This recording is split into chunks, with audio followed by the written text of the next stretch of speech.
Bismillahirrahmanirrahim. Assalamualaikum warahmatullahi wabarakatuh. Merupakan kehormatan bagi saya dan juga bagi Indonesia menerima kunjungan luar negeri pertama Perdana Menteri ke-9 Malaysia, Bapak Datuk Seri Ismail Sabri Yaakob. Sebagai negara tetangga dekat dan bangsa serumpun, kita harus memperkuat kerjasama berdasarkan prinsip yang saling menghormati dan saling menguntungkan.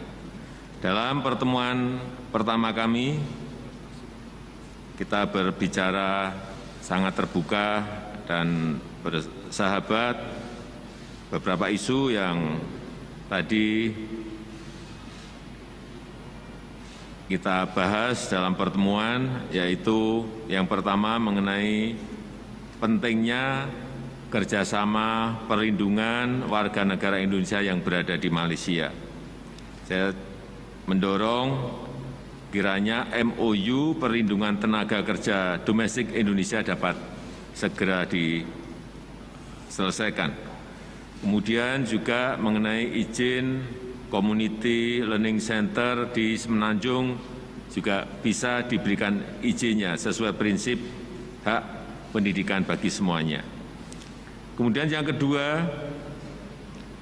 kita ingin menyelesaikan negosiasi batas negara, baik batas darat dan batas laut, agar dapat segera diselesaikan.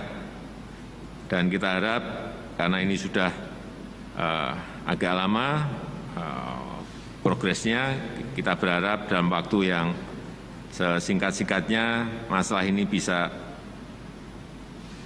segera diselesaikan. Kemudian yang ketiga, terkait dengan pemulihan ekonomi pasca pandemi, saya menyambut baik kenaikan angka perdagangan 49% pada Januari-Agustus 2021 dibandingkan periode yang sama tahun lalu. Dan guna mendukung upaya pemulihan ekonomi, tadi kita juga sudah sepakat untuk dibuat travel corridor arrangement yang secara bertahap nanti akan kita membukanya satu persatu. Kemudian yang keempat, kita juga bertukar pikiran mengenai beberapa isu kawasan, baik yang berkaitan dengan Myanmar, kemudian Laut Cina Selatan, dan yang lain-lainnya. Sekali lagi, terima kasih banyak Datuk Seri atas kunjungan ke Indonesia kali ini, dan dengan hormat saya mengundang Yang Mulia Perdana Menteri Malaysia untuk menyampaikan pandangannya. Saya persilahkan.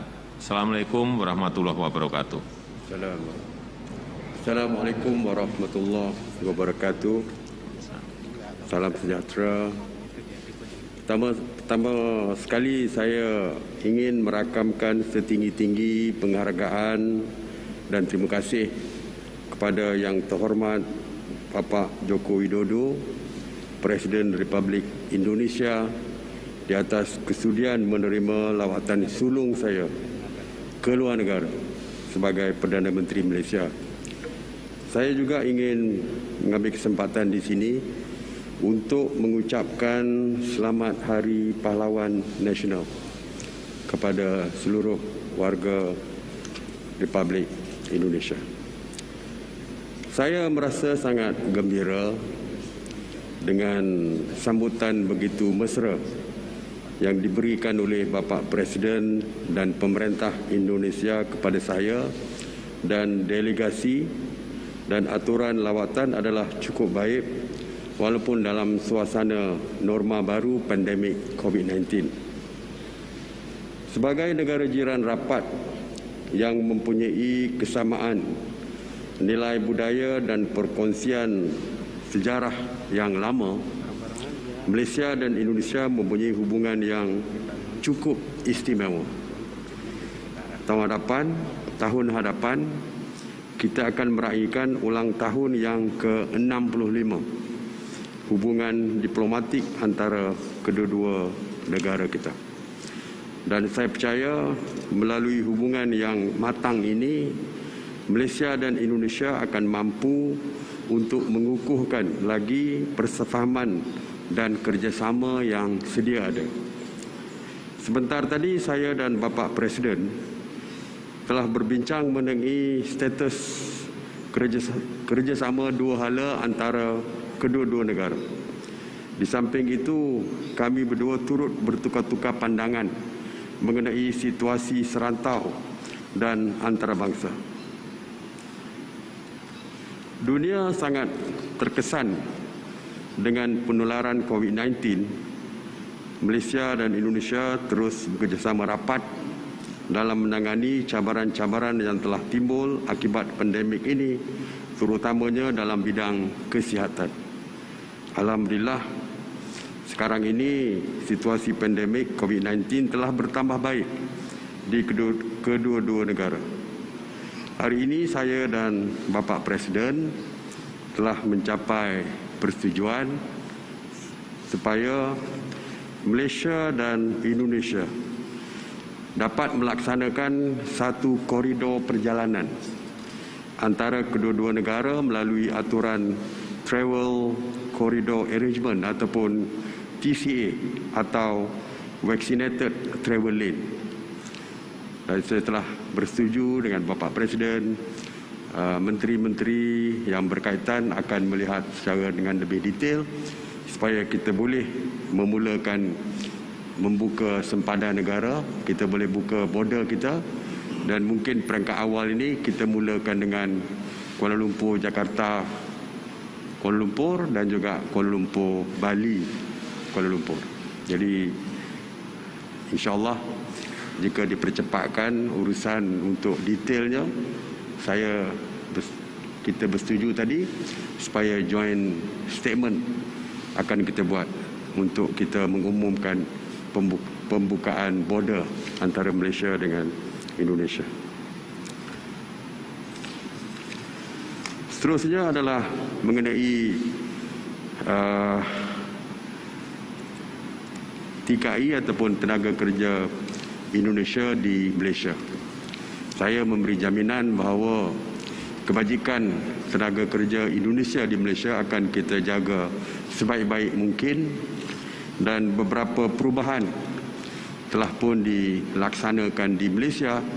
Sebagai contoh, dari segi perumahan, iaitu kita telah pun membuat pindaan kepada Akta Standard Minimum Perumahan, Penginapan dan Kemudahan Pekerja 1990, Akta 446, yang mana pindaannya telah diluluskan di Parlimen supaya kita dapat memberikan perumahan yang selesa kepada setiap pekerja di negara kita, termasuk pekerja-pekerja daripada Indonesia. Seterusnya di bawah Kementerian Sumber Manusia ataupun kalau di sini Kementerian Tenaga Kerja Indonesia. Kementerian Sumber Manusia juga telah mewujudkan e-gaji dan juga portal khusus kepada seluruh pekerja di Malaysia, terutamanya yang melibatkan pekerja-pekerja dari luar Malaysia. Iaitu jika ada isu yang berkaitan dengan kelewatan membayar gaji ataupun segala isu yang berkaitan dengan pekerja-pekerja yang tidak berpuas hati dengan layanan yang diberikan oleh majikan mereka ataupun employer mereka, mereka boleh terus membuat aduan direct kepada Kementerian Sumber Manusia. Ini untuk memberikan perlindungan kepada pekerja-pekerja yang mungkin teraniaya dengan soal gaji dan lain-lain perkara yang selama ini tidak dapat mereka membuat aduan kepada sesiapa. Selain daripada itu, saya dan Bapak Presiden mengambil maklum tentang kemajuan proses bagi mengutamakan MOU pengambilan dan perlindungan perkhidmatan domestik Indonesia di Malaysia antara Kementerian Sumber Manusia dan Kementerian Tenaga Kerja, dan saya telah pun memberikan jaminan kepada Bapak Presiden bahawa kita akan menyegerakan penandatanganan MOU di antara Kementerian Sumber Manusia dan Kementerian Tenaga Kerja di Indonesia. Selepas sewaktu pandemik COVID-19, ramai pekerja-pekerja daripada Indonesia yang telah pun tamat tempoh permit kerja mereka. Jadi kalau mengikut undang-undang immigration, mereka tidak boleh berada di negara kita. Tetapi kita telah pun membuat keputusan untuk program rekalibrasi, iaitu kita membuat proses amnesti ataupun proses pemutihan supaya mereka yang ingin terus bekerja walaupun sudah pun tamat permit kerja mereka diberikan sambungan tanpa perlu pulang ke Indonesia, dan kita memberikan kebebasan untuk mereka memilih sama ada untuk teruskan bekerja di Malaysia ataupun pulang ke Indonesia. Jadi ini dapat membantu pekerja-pekerja yang telah pun tamat permit kerja mereka. Kita juga berbincang mengenai pelaburan penting dan strategik bagi Malaysia dengan jumlah dua hala berjumlah 15.67 bilion pada tahun 2020, dan pada suku kedua tahun 2021 jumlah pelaburan di Indonesia adalah sebanyak 12.53 bilion, dan pelaburan Indonesia di Malaysia adalah sebanyak 1.16 bilion. Dan saya pun memaklumkan kepada Bapak Presiden bahawa petang ini kita akan ada pertemuan antara persatuan ataupun business chambers Malaysia dan Indonesia, dan petang ini akan ada beberapa MOU, 5 MOU kalau saya tak silap, dengan jumlah pelaburan dari Malaysia ke Indonesia sebanyak 3.1 bilion ringgit lagi. Ya. Jadi saya percaya pelaburan Malaysia di Indonesia ini begitu besar, dan saya memohon kepada Bapak Presiden, oleh kerana Bapak Presiden dan pemerintah Indonesia sedang membangunkan Kalimantan yang memang bersempadan dengan Malaysia, iaitu Sabah dan Sarawak. Saya memohon supaya usahawan Malaysia ataupun bisnes perniagaan, ahli perniagaan Malaysia boleh terlibat sama di dalam pembangunan di Kalimantan. Sebagai sahabat serumpun, Malaysia dan Indonesia berkongsi banyak persamaan dalam pelbagai perkara termasuk adat, tradisi dan warisan kehidupan. Pada tahun 2020, kedua-dua negara telah membuat penyenaraian bersama bagi pantun secara multinational nomination ke UNESCO. Dan persetujuan saya berdua dengan Bapak Presiden supaya kita mengenal pasti mana-mana kebudayaan yang boleh kita masukkan ke dalam senarai bersama, supaya tidak timbul isu yang berkaitan dengan kebudayaan yang kadang-kadang boleh menjejaskan hubungan kita yang selama ini terjalin dengan begitu baik. Mengenai perbatasan sempadan maritim di antara Malaysia dan Indonesia, kita telah membuat persetujuan. Ada 4 isu yang berkaitan. 2 isu telah pun selesai dan boleh ditandatangani. Jadi kami berdua bersetuju supaya yang selesai untuk yang boleh ditandatangani, kita tandatangani dulu. Tidak perlu tunggu 4 isu diselesaikan serentak. Jadi saya percaya sekurang-kurangnya separuh daripada isu telah dapat kita selesaikan, dan perkara ini boleh kita percepatkan. Isu-isu antarabangsa juga kita sama-sama berbincang. Myanmar, kami bersependapat saya sependapat dengan Bapak Presiden, iaitu isu Myanmar ni perlu kita selesaikan, ya. Dan Malaysia juga sama saja pandangan tentang Myanmar ini dengan pihak kerajaan pemerintah Indonesia. Kita mempunyai pandangan yang sama dan akan bertindak secara bersama untuk menyelesaikan isu Myanmar. Yang saya maklumkan kepada Bapak Presiden, Malaysia amat terkesan kerana kegawatan yang berlaku di Myanmar akan menambahkan lagi refugee ataupun pelarian Rohingya ke Malaysia, dan sekarang ini kita sedang menampung lebih 200,000 pelarian Rohingya ke Malaysia. Jadi penyelesaian di Myanmar tentu saja akan mengurangkan pelarian Rohingya untuk keluar dari Myanmar dan datang ke Malaysia ini.